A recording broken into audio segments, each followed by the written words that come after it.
Hi, welcome to Mission at Night. Here we are covering no bullshit stories from successful individuals and ignite your dreams to success. Today's guests have been in the corporate world for over 17 years, building her career climbing the corporate ladder, ultimately becoming one of the C-suites in the company, which she then left and started out a company of her own. Welcome, Ai Chin. Hi, Ai Chin. Hi, Tilison. Welcome to our podcast. Could you share with us and introduce yourself to our speakers, a bit about your background before starting Best of Me? Okay, so as you know now, I'm the founder and CEO of Best of Me. I started Best of Me in 2021 after my 17 years in the corporate. So what were you doing in the corporate actually? Yeah, so 17 years, so I'm a qualified actuary by profession. Oh, wow. Yeah, so I started with in AIA Malaysia as an actuary, and then I moved up to the AIA group in Hong Kong, and then I moved to Singapore in 2015 as the head of strategy for AIA Singapore. Right. And before I left AIA Singapore, I was the chief strategy officer. Chief strategy officer in AIA. Yes. So you were there for how long in AIA as a chief strategy officer? About 2 years plus. 2 years plus. Yeah. So what makes the leap, right? From a very stable corporate job. In fact, you are not just stable, you are a high flyer, right? You are going to Hong Kong and all, and you are a CSO to make a switch to become Best of Me. Well, I think a lot of people didn't know this, but those who are close to me know that I have always been thinking about starting my own business. Right. Yeah, but it's just that I was very comfortable in the corporate and always in AIA. I mean, I know the people inside out. So it was too comfortable for me. So there wasn't really that push. Okay. Right. And in 2020, during COVID, so I mean, I had a lot of thoughts. It helped me to really reflect on what I want to do in my next season. And I know that I'm not young anymore, right? Yeah. So I have this dream of starting my own business. I should do it before it's too late, right? Because building a business, at least 10 years runway. So I took a leap of faith. I spoke to one of the coaches that she wasn't really my coach, but she's an executive coach. And she asked me a few questions which I felt, wow, okay, I had an aha moment and felt that maybe I should start, taking the leap of faith and overcome that fear, because that time I was also having fear. I mean, comfortable in corporate, right? Yes, that's right. So starting business is not an easy thing, right? At this age. So, but I overcome that fear and I said, okay, let's do it. So that's where I started to explore what business I wanted to go in. So a lot of people ask me, Ai Chin, why coaching? Yeah. Because it's totally new space for me, right? So the reason why I felt coaching is really a space to go in at that moment is because I have deep passion for people. Right. I've always believed that everyone has potential. You just have to bring out the best in them.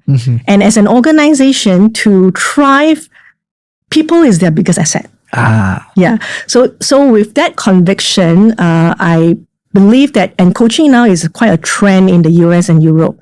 Right. So if you don't know, coaching in the US and Europe, they are $1 billion. Oh, wow. Really? Yes. And because coaching now, in the past, has been reserved for the top management. I see. So most of the C-suites in the organization, they will have an executive coach, and it's actually quite pricey. So they are not able to actually offer to more wider group of people. So recently, there have been this trend where through digital coaching, we are able to then offer coaching at a more affordable rate to a wider range of people. And that's where I see and I believe that if we are able to offer coaching to impact more people in Asia, that would be fantastic. Yeah. So that's why I decided and I approached my two co-founders, Patrick and Ian. And we believe that this is the trend forward. So we started Best of Me in 2021. Yeah. So for those viewers out there, right, if you do not know, Patrick is one of our podcast speakers, right? You can catch his story, right, one of our podcasts, right? So back to you, Ai Chin, right? I caught a few things, I caught about your uncertainties, which I will address that later, right? But I'm more curious with Best of Me, right? Because you mentioned digital coaching. What's that all about? Yeah, a lot of people ask me, digital coaching, is it like coached by AI? Yes, I wanted to ask that as well. I think maybe one day it would be, but as of now, AI is still probably at the beginning stage. So no, digital coaching is not about AI coaching. It's still a human coach, Right. but we do it via over a virtual coaching.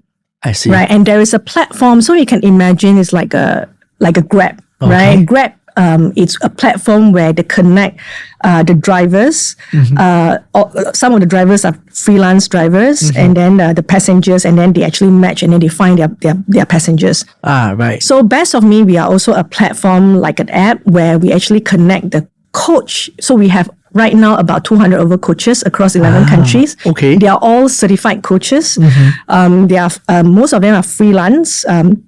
So we connect them with the individuals. Right. And then they do it over the virtual coaching and via the app. I see. Right, yeah. And because of this, right, so people like, let's say you're in Singapore, you can be coached by a coach, let's say from Hong Kong, from the US. So that's why, it's actually quite a good platform. Yeah. Right, but I need to ask here though, most of us, when we understand coaching, right, it is actually a very personal thing. You need to, in fact, the best is sit down face to face to the coach, right? Yes. But with digital, what's the impact going to be like actually? Well, when it comes to one-on-one, because I think thanks to COVID, people are used to seeing each other over Zoom, right? And because it's one-on-one, the engagement is there. Of course, if you ask me, maybe the one thing that you can't have, it's probably physical touch or, which you don't really do that, Yeah, right? we don't. Yeah. So far, I think the digital coaching, virtual coaching has been doing well. And in fact, it's highly well received by the younger generation because I think a few things. One is save time. So they don't have to travel to meet the coach. So they can just, during working hours, coaching time is up. They just open up their app. They can just coach anytime, anywhere. Right. So it's so plus for you, you're very unique in a way, right? Because most people will have taken a very, very common route is of stay in corporate all the way. Yeah. Right? Or, all right, I'll take purely much a full entrepreneur route. Yes. Right? For you were corporate for 17 years. Yep. And you took a leap of faith over to become an entrepreneur. Right. Are there any obstacles, right, that when you took the leap of faith? Well, I have to say, lots and lots of challenges. Why don't we share those? Yeah, I mean, I guess the challenge of working in the corporate for 17 years and then move to entrepreneur, I'll share with you the pros and cons. Oh, yeah, yes, please. So the challenge is because you're so used to an environment that is very structured. And you know how corporate works, right? You just focus on your functions. Right. Or just do one thing that you are good with. You do what the job tells you to do. Correct, exactly. So there's policies, there's structures, there's framework. Technically, you just follow, and there's a big teams of people working. Like back then, I have a group of people working for me. Right? So a lot of details I don't have to take care of it. Right. But when you switch to entrepreneur, you start from scratch. And do you know what does it mean by start from scratch? So you went all the way to the bottom, the lowest life form ever, and you will work that out. Exactly, and it's a brand that doesn't exist before, right? Yes. So it's really everything have to be from scratch. Like I still remember one of the struggles that I had back then was how do I pay CPF for my employees? Right. I don't know. I mean, back then HR paid for me. I mean, I don't have to worry about You were that. never exposed to that. Exactly. How do you set up your own company's domain, a website, how all these are new to me. You have to hire people, you have to draft contract, you have to build a brand, nobody knows your brand. So it was very challenging, I would say. But I guess that's where when there is risk, there's challenge, that's where it's very rewarding when you achieve it. Yeah. I see. So yeah. But wouldn't it be any point in time, right, that you actually think or rather during the period where you are now, right, said actually, why did I even take the leap of faith? I should have just stay in corporate world. If I tell you that I never thought of that, then I'm lying, right? Because of course, in corporate it's very comfortable. Yeah. And stable income, as you rightly pointed out. Yeah. But to me, what drives me forward it's the mission and the purpose. Okay. It always fall back to the why I started this business. So to me, I'm in this season of life where I do want to impact people's life. And I believe that coaching is one of the best way in terms of bringing out the best in people. Right. And I do have this mission to impact 1 million lives. And that's what lives? Yes, that's what we How far are you guys now? we just started, right? Yeah. But we believe that we will be there one day. Okay. So with that conviction, with that purpose, understanding your why, Right. and the passion, that keeps me going. Yeah. I see. And we talk about, support systems and all, because it's a huge transition. Yep. Right? How did your family or your closest friends react to that? Right. So interestingly, my husband is extremely supportive. Oh, wow. Because, if you know how I operate, I always do my best in whatever I do. So when I was in corporate, sometimes people will ask me, actually, it's not your business. Why do you work so hard? Right. Right. So I have that, I call it entrepreneur in me, because whatever I do, I give my best. So with that mode, then, why don't you just start your own business? Yes. Right. So my husband was very supportive. And of course, I think thanks to him, that, with his support, I can just go all out and build my business. Yeah. Right. People around me also very supportive, and I'm thankful for my co-founders, Patrick and Ian. They are really supporting, very supportive partners. Right. Yeah, and my friends as well. Yeah. So I think that's it, because you're a mom yourself, right? And throughout your whole 17 years of career, you were a career woman. Yes. Fair to say, right? Yes. And now as an entrepreneur, right, the timing is also bad as well. So how do you even juggle, family time and work life? Right. Yeah. So that's why I would say that, okay, the pro of becoming an entrepreneur, to me, it's the flexibility in me controlling the time. Okay. Right. So back then when I was in corporate, it's technically 8 to probably until evening 10 if there's event. 10? Yes, because there's a lot of events and functions. Not even 6. 6 is like if you can go back 6, you'll be happy. But there will be a lot of functions and events that you have to attend, and it's because it's corporate functions, you can't say no. So Right. you will have to participate, and technically the whole day it's gone, right? Right. So, but now, even though I do work, I would say longer hours, but I have that control. So I can choose the time. So I can send my daughter to school every day. I can pick her up every day. Yeah. So that's actually, to me, it's a blessing. Right. So you mentioned a few things, like when you are starting up, you're looking at purpose and all, and to impact 1 million life. But back then, when you're in a corporate, right, for you to, let's address the corporate side first, we will go to the entrepreneur side, right? But for you to climb, to the position that where you are as a CSO of AIA Singapore, right? Right. That path, Yeah. right? How do you motivate and keep you going? Do you even envision one day to become a C-suite? I just focus on what I need to do, Okay. and not just that. I just believe that if you are given a job and you do not just at that level. So let's say I'm a manager, then, and I will definitely do my job well as a manager, and I will do more Yeah. to the next level. So imagine if you are just a manager, Right. and you are already operating at a senior manager level. So you step up in a way. I step up in a way. So that's why I think one of the things that I always share with my coaches or the young people is that sometimes you have to think beyond like what you should be doing. Some people are very calculative. Okay, I'm here. I'm just going to deliver here, right? Yeah. But that's where then people will always see you here. Yes. But you already step out and start to move to the next level. People have no choice but to promote you. Right. Yeah. So the proactiveness in you will help you progress very far. So when you say that, right, I want to touch on something that is a little bit sensitive in today's world, right? In fact, sensitive previously, now I think it's much more equal, which is woman equality. Yeah. So in the corporate side, right, when you talk about, you do your most and then you actually get promoted, you step up, right? Is it really true?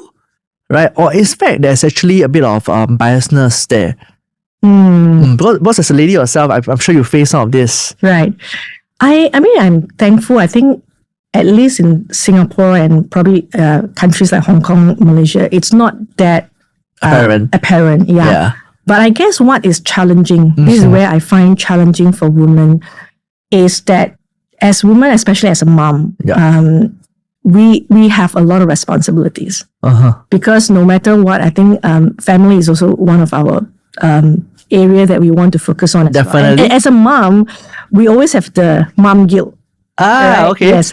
So as we climb up the corporate ladder to balance between family and corporate, that's always a challenge. And whether you have the time to really, 100% focus on your career and build your career like most men will do, is always a challenge, right? So if you ask me how do I overcome it, I would say you just have to have the right support system around you. Okay. Yeah. And I personally don't believe that right now you will not be given the opportunity, at least in Singapore, not in AIA, because if you know AIA back then in the EXCO team, I think half is actually women. Oh wow, really?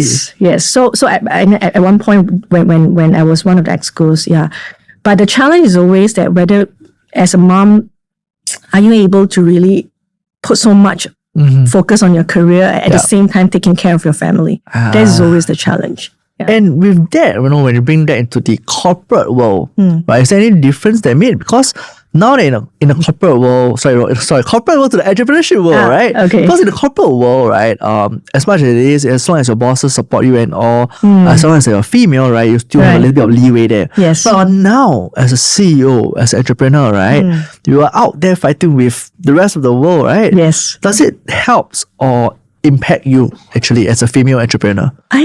This is one of the questions that my friend asked me when I wanted to start Best of Me as a founder. So he said, do you know how many female founders are there? Okay. That is successful? In fact, really, there isn't many. Right? But to me, maybe it's just how I perceive things. It's hard doesn't mean it's not possible. Right. So as long as you really give your best, to me, how I define success is when you give your best. That's success to me. Right. You don't have to say, okay, I must achieve this level, then it's success. So as a female founder, I know it's hard, it's rare, but if I have given my best, no regrets. As long as you're giving your best, whatever you do, there's no regrets at all. Yes. Yeah. But I think there are many females out there, right? They didn't dare to take the leap of faith. They didn't dare to actually do the things that they want, right? Any words of advice for these ladies? Well, I guess many women, including myself, had that. We call it imposter syndrome. Have you heard of imposter syndrome? Maybe you could share a little bit more. I mean, I do know, but for the sake of our speakers. Right. Yeah. Imposter is where we self-doubt. We self-doubt not because it's reality, but it's more how we perceive ourselves. Even if we are able to achieve and we are achieving great things, we still doubt whether we are doing well, doing good enough. Right. So if you ask me, how do I, so I'm a coach, right? So what I do is sometimes I will have to self-coach myself. Self-coach yourself? So every time I ask my question, so what are you afraid of? What are the things that, that it's stopping me, right? What is my best hope? Questions like that. And I will then have to think about it. And, I still remember one of the thing that helped me break through when I wanted to start Best of Me was the fear, right? So I was also nervous about. There's a lot of uncertainties out there, and which is true. Yeah. When you go into entrepreneurial world, really, there's a lot of uncertainties, right? So the coach actually asked me, "So Ai Chin, what are you afraid? What is the fear in you?" And then I'll start to think. Then I was like, yeah. Then suddenly at that moment I was like, yeah. I mean, is it true that all the men out there, like people like Elon Musk, Jeff Bezos, when they start Amazon or Tesla, they have no fear? I don't think so. right? So fear is natural in everybody. Yes. So, most people have fear in them. So, but at that moment, I was thinking, how do I respond to fear, right? So either I can respond by FEAR, forget everything and run. Okay, I never thought of that. Okay. Or you can respond by face everything and rise. Ah, wow. Right. So to me, I choose the latter. Wow. Face everything and rise. Yeah. To our viewers out there you go. Face everything and rise. That's one of a very nice way to put it. Wow, thank you actually for that. Wow. What else actually? Yeah, and it's when during coaching, that's why we always share with the coachee. Reframe. So sometimes during your journey, you probably will face a lot of setbacks, right? A lot of challenges, a lot of rejections, failures, and that's normal, right? That's normal. But it's how you reframe yourself in embracing, reframe failures to learnings, reframe setback to comeback. Like you, if you are able to face with a very positive mindset, I see, with a growth mindset, then that's where I think slowly you will actually overcome all these challenges and you continue to press on. So I think, so for the viewers out there, right, just to have a little bit of fun, is that I actually attended Ai Chin's course, right, for coaching. It was awesome, right, and I thought that, for our viewers out there, right, just to share a little snippet, right, of the course is that I've learned this thing called above the line. Yes. Right, it was now a very widely used things that actually help to coach my coaches as well, as well as fellow peers, right? Maybe you could share a little bit for our viewers, right? What is above the line and how is it important? Because when you talk about obstacles and all, the above the line methodology sure came to my head. Yes. And I thought it's a powerful thing to share. Yeah. So this is also something that I really always remind myself to stay above the line.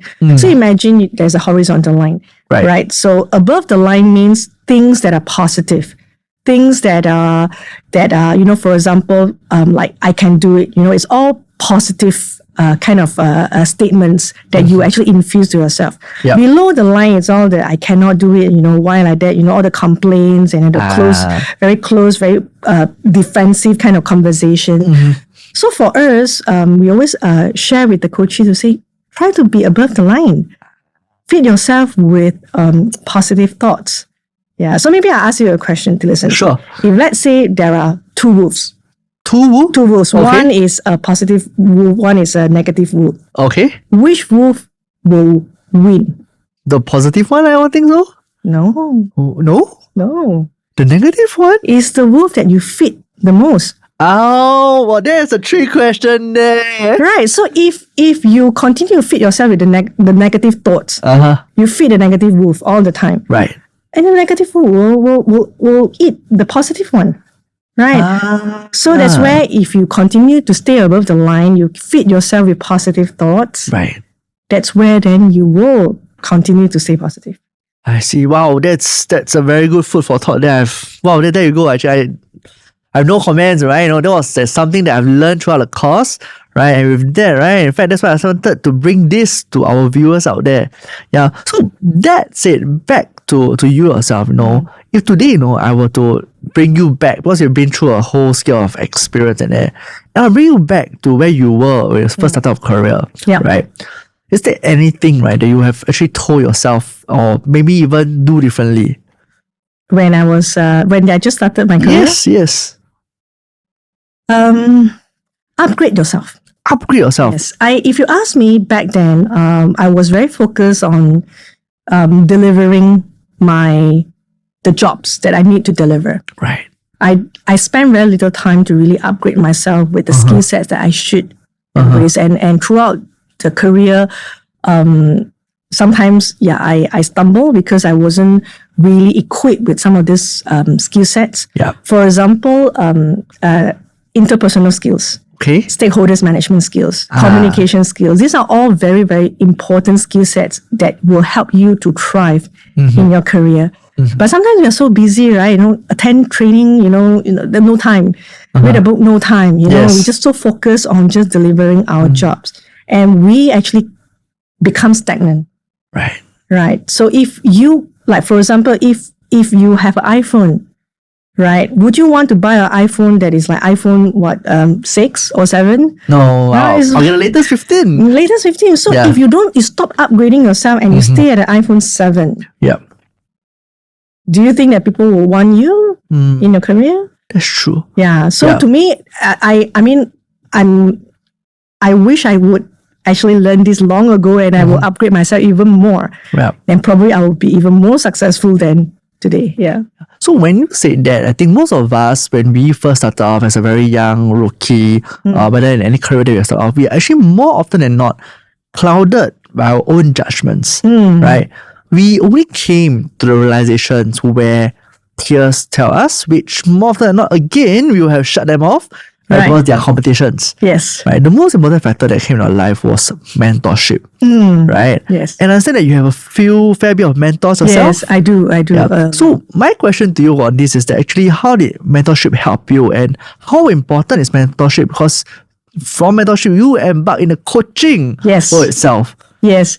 Yeah, I would say I believe in mentorship because this is how you learn fast. You learn from people who are a lot more experienced than you. Right. And throughout my career, I have many mentors. Right. And that's why one of the tips that I gave to a bunch of management associates that I trained recently is be proactive in reaching out. A lot of the employees they are just waiting.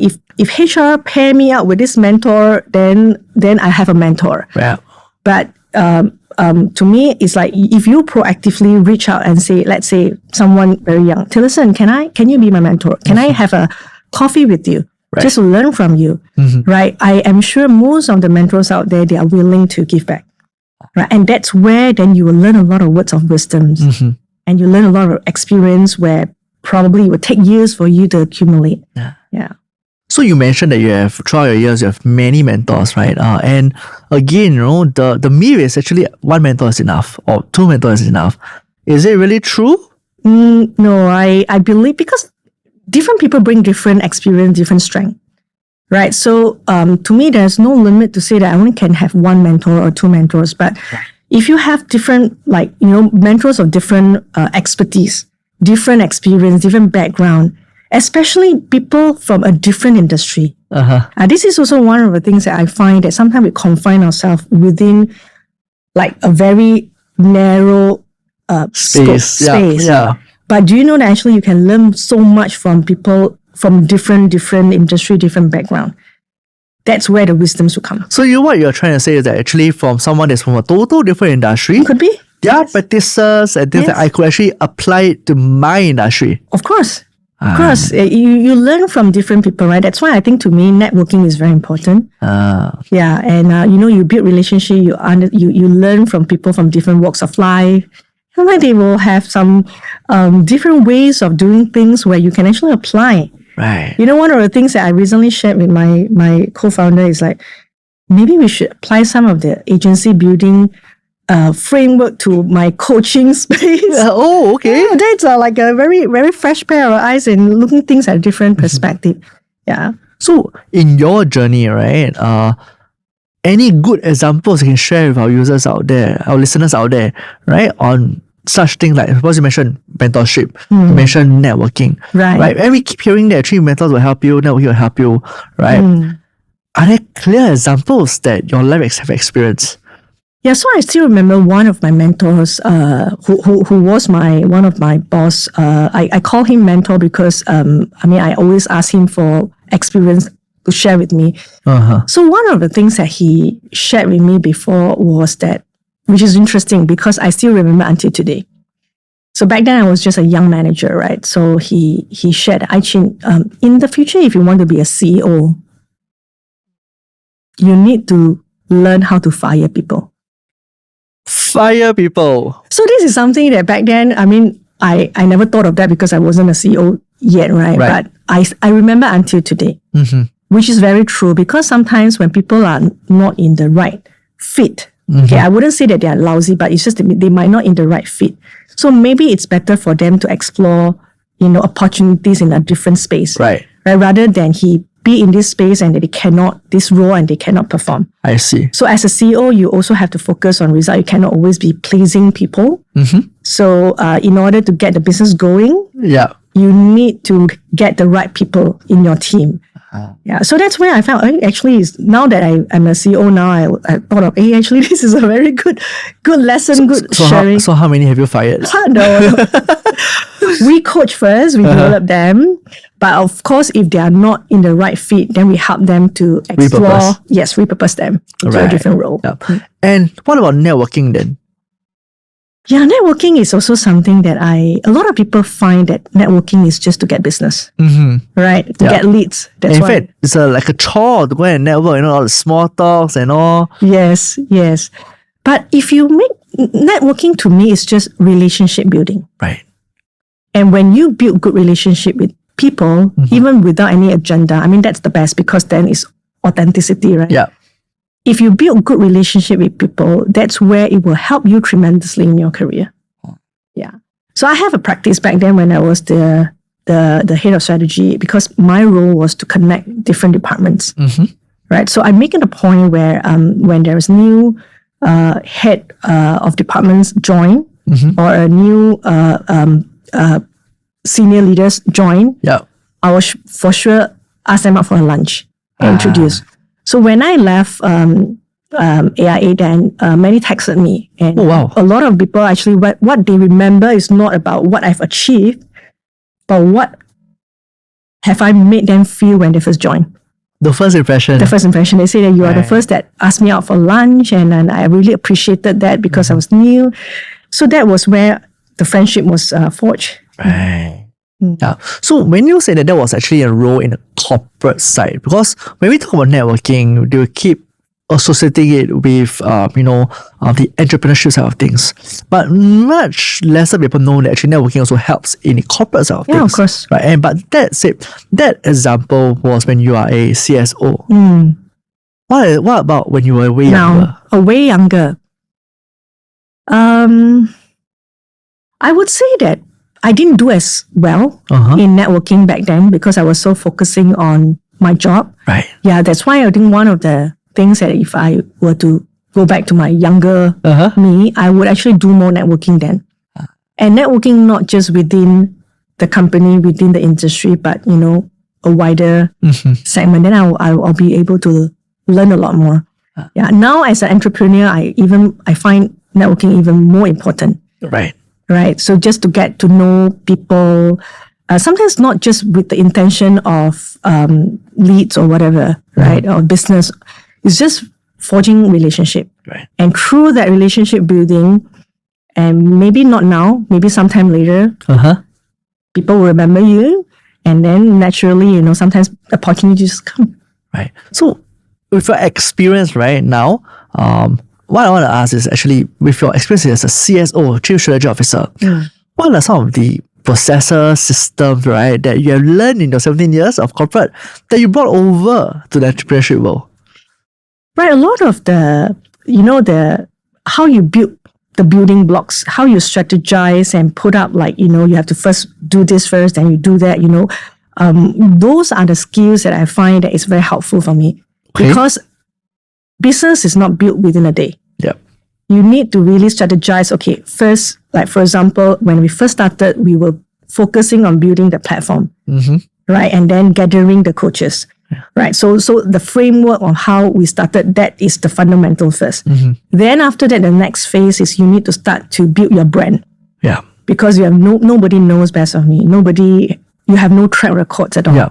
So the next things I have to start to strategize in how I start to collect track records, impress clients. So bits by bits, then you start to build. So to me, if I didn't have that experience as a corporate before, putting that systems, that more strategic way in play, I will be all over the place. Right. Yeah. So because you say that because of your corporate experience that lead you to there, right? Many people, right, always say that actually, I will go and work, 10 years in the corporate, then after I'll start my own business. Right. Well, do you think that actually it's wise? Do you encourage it? Or what are the pros and cons for that actually? Yeah, I wouldn't say that there's only one track. There are many roads to success. right? So it's all depend on what do you want.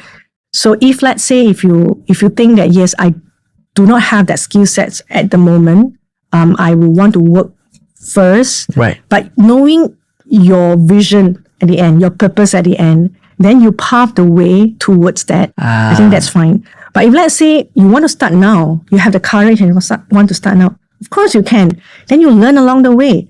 You know, one of the things that now we Best of Me, we are also helping some of the founders because they started to build a business right after uni. So they didn't really have any corporate experience. Right. And now they are scaling their business. So they get business coaches to come in and guide them. Right. So there are support systems out there, and this is where you need to tap on to the experts to support you. I see. Yeah. So that said, right, if I were to turn time back, right, to where you first started, right, what is the one advice you would give yourself? Well, I believe in moving forward. Okay. But if I were to share one words with the young folks, right, I would say don't give up easily. Don't give up easily. Yeah. Right. Adopt a growth mindset because sometimes you might have failures along, and for sure you'll face a lot of failures, a lot of rejections, right? But it's how you embrace it. Right. Right. Okay, I share with you another formula that guided me. It's from one of the mentors. Okay. E plus R equals to O. E plus R equals to O. E as in E for elephant. E for elephant. Okay. Plus R equals to O. Okay, can you guess what that means? E plus R equals to O. I can't. R, no, is R rewards or is that? That's a tough one. I have no clue. Okay. E is event. Okay. Event. Okay. When there is an event that happened. Okay. R is how you respond. Right. Equals to the outcome. Okay, so event, right? When an event occurs, right? How you react to it, your responses to it, right? Will determine the outcome. Right. So if let's say there's a failure and your response is I give up, then the outcome is you're not going to do anything. Yes. But if let's say failure happen, you have rejections, and how you respond is okay, I will just learn from this event, this failure. Then to be above the line. To be above the line. Yeah. Yes. Then the outcome is you will rise again. Right. So that's one thing that I always remind myself is your response that determines your outcome. I see. Right. So maybe with that said, right, I think there are a few questions I would like to touch on, right? Is as a mom, as an entrepreneur with current workload and all, right, what tips will you give, right, to all the individuals out there to strike their balance, the work-life balance? Especially women, moms. Especially women and moms, yeah, right. Get good support. Surround yourself with good people that can support you. So that I think is very important. Right. Sometimes as mom, we want to do everything ourselves, and that's hard. Right. So, but if we know how to tap on resources around us, get good support system, and sometimes it's okay to be not okay. So sometimes it's okay to be not okay. It's okay to be not okay. Yeah. As mom, myself, I sometimes will also find it might burn out. I'm burning out. Right. So sometimes you have to just accept that yes, there are challenges and just embrace it. Right. It's okay to be not okay, and then you just rise again after that. Self-care is very important. Self-care is very important for those that are looking at it. Okay, wow. And what sort of advice then, right, would you give for anyone that's out there, right, who are probably lost, right? Don't know whether or not they want to start an entrepreneur or whether a career. Get a coach. Get a coach. Wow, awesome. And what about the ladies out there, actually? The young ladies out there. Young ladies out there. Yeah. Believe in yourself. Right. Women, I find that there's a lot of potential in them if they believe in themselves. And just continue to, press on even if if you don't think that you've achieved much. And one day you rise, Yeah. So to me, I think as women, because of the traditional probably the education, the Asians mentality, right? Yeah, but But of course, there are good values in Asian mentalities.